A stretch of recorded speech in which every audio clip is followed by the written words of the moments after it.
for launch.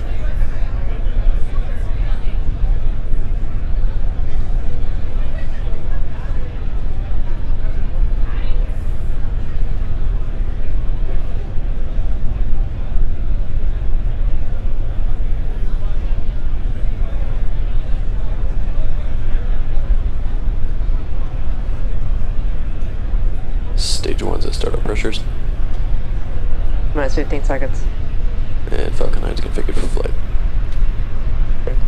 9, 8, 7, 6, 5, 4, 3, 2, 1, 0. Ignition.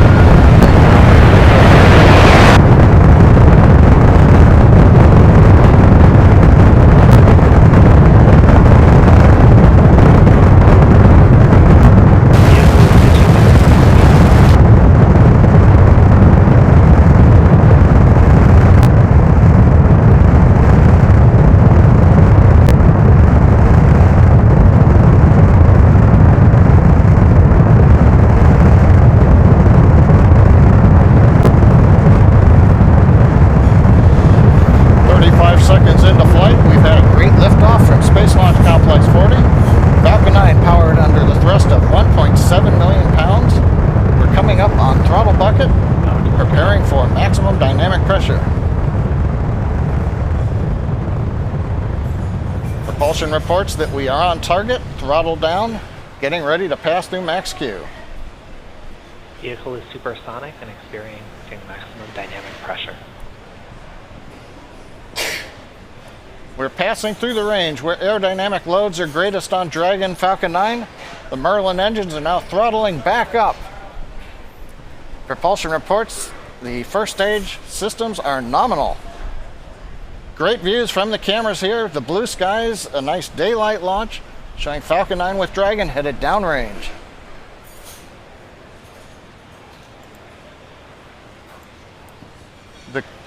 Call out for MVAC engine chill. That means we are now chilling in the LOX turbo pump on the upper stage engine, getting ready for its ignition about 2.5 minutes into flight.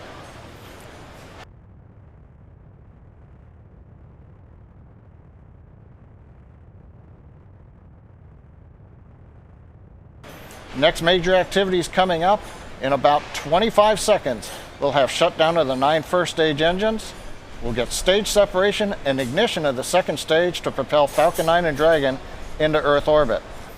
We also hope to see on the left side the first stage flip around and light 3 engines to begin the path of coming back to Landing Zone 1 at Cape Canaveral.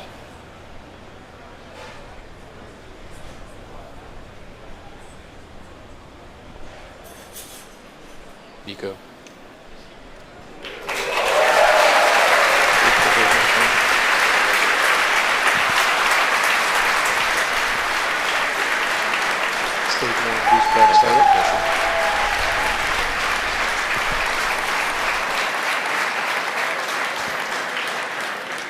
Successful stage separation, ignition of the upper stage engine.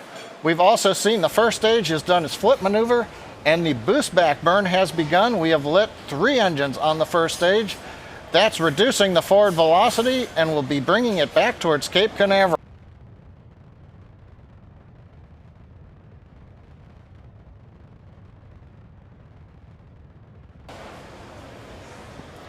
Shutdown of the boost back burn is coming up in about 10 seconds.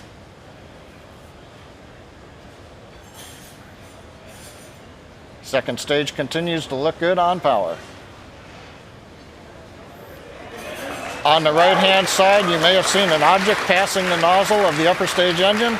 That's the Dragon nose cap that's generated at this point in flight. We've heard the call-out shutdown on the boost back burn. First stage has completed the first of 3 planned burns that will result in return to Landing Zone 1 on Cape Canaveral, just a few miles from where the first stage just lifted off. You can see the grid fins slowly opening. The large titanium fins, we allow them to open slowly. Stage 2 is given the mass of the fins, we don't want them to open too rapidly. Second stage continues to look good. First stage good. T plus 4 minutes into flight. All systems are go. As you just heard from John, we had a beautiful, clear liftoff of the Falcon 9 from Cape Canaveral. And right now, there's two things happening simultaneously.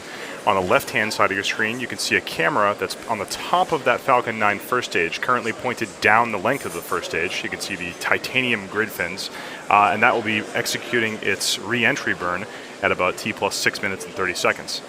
And then on the right-hand side of your screen, you can see the engine nozzle of that Merlin vacuum engine on the second stage. That is currently accelerating the Dragon spacecraft to match orbit with the International Space Station for its eventual berthing maneuvers.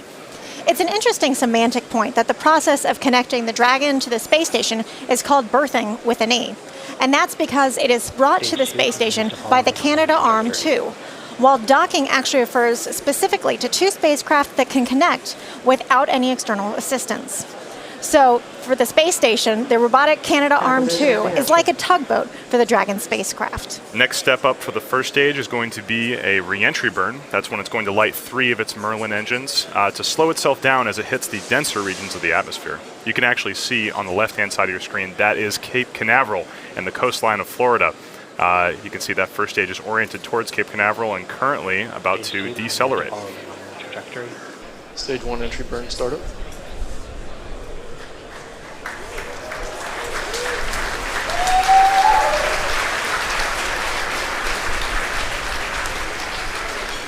You can see all three of the 9 of those Merlin engines light up right now, executing that re-entry burn and slowing that first stage down.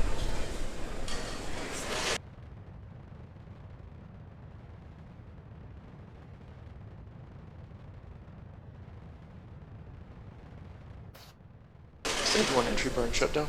And we just heard the call out for an entry burn shutdown.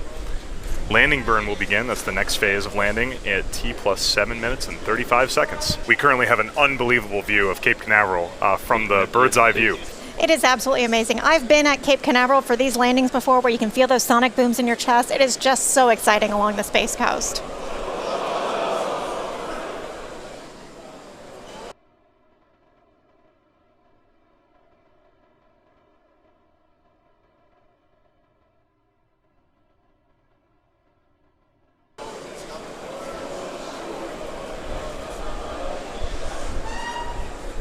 Stage 1 transonic.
You may have heard the SpaceX team cheering in the background. It appears that the Stage 1 of the Falcon 9 has made a water landing off the coast of Cape Canaveral. Still waiting on exact word for what happened there. Just a quick reminder, the primary mission today is to bring the Dragon to the International Space Station. Right now, that mission is going spectacularly. All telemetry from Stage 2 looks nominal, and it looks like we are approaching a good orbit. Waiting for confirmation on that soon. Now the Dragon spacecraft is set to arrive at the International Space Station in just a few days, where our astronauts will be conducting that groundbreaking research that it is carrying out. And right now we did have confirmation of a good orbit from that second stage with the Dragon. Right now the next phase of the mission is going to be Dragon separation from the top of the second stage. We'll be able to see, you can actually see on your right-hand side of your screen, that's a view inside the trunk, the unpressurized cargo section of the Dragon. And I believe you can actually see some of the science experiments that are in the trunk right there. it's an exciting capability for the Dragon trunk to be able to store unpressurized cargo and take that up to the International Space Station. It's a very unique capability. And there it is. You can see the successful separation of that Dragon spacecraft from the top of the second stage.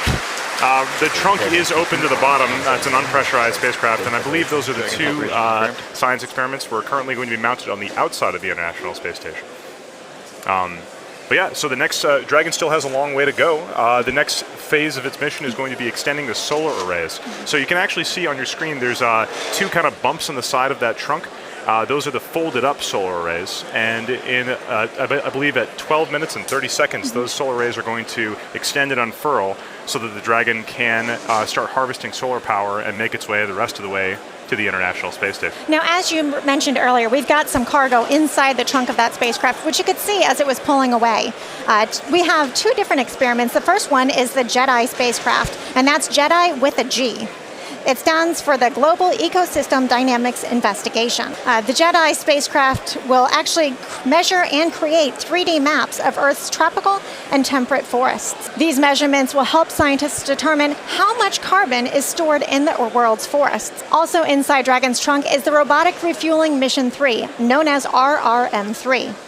The investigation will demonstrate technologies to store and transfer liquid methane, a type of cryogenic liquid, in space for the first time.